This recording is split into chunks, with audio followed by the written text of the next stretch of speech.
राजद कार्यालय पटना में मौजूद है और बिहार में जिस तरह से आपराधिक घटना बढ़ोतरी हो रही है, नेता प्रतिपक्ष तेजस्वी यादव जी लगातार प्रधानमंत्री जी को चिट्ठी लिख रहे हैं कि बिहार में जो आपराधिक घटना है उसको कम किया जाए, फिर भी यहाँ के अधिकारी अपने स्तर से जांच नहीं कर रहे हैं।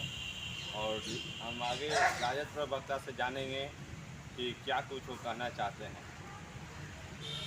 बिहार में सर लगातार आपराधिक मामले की बढ़ोतरी हो रही है।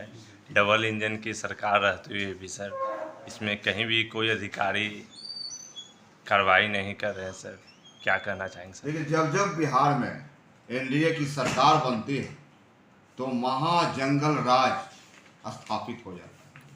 आज लगातार गोलियां बरसाई जा रही है किसानों पर, व्यवसायियों पर, छात्रों पर।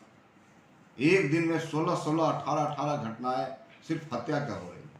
तो निश्चित तौर पे जो भारतीय जनता पार्टी और एनडीए की जो सरकार, जो गठजोड़ है, इसमें अपराधियों का बोलबाला है।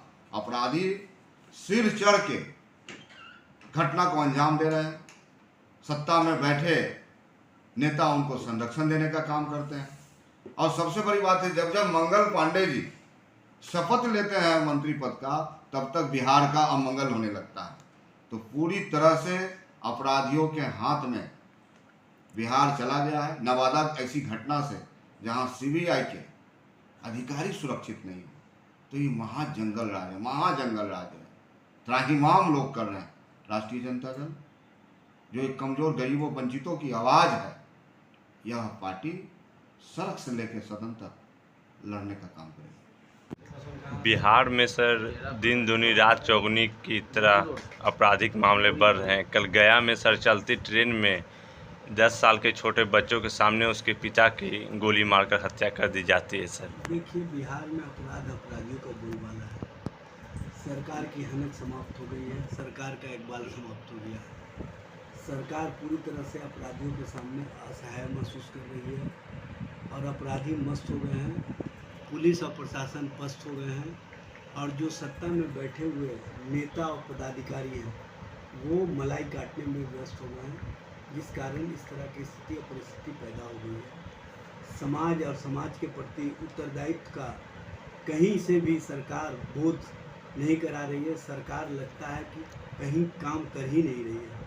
सरकार नाम की चीज़ नहीं है। एनसीआरबी की रिपोर्ट के आधार पर बिहार में अपराध का ग्राफ जिस तेज़ी से बढ़ रहा है, उनको लगता है कि नंबर 1 स्थिति पर बिहार पहुंच जाएगा देश में अपराधियों के द्वारा वारदात किए जाने के मामले पर।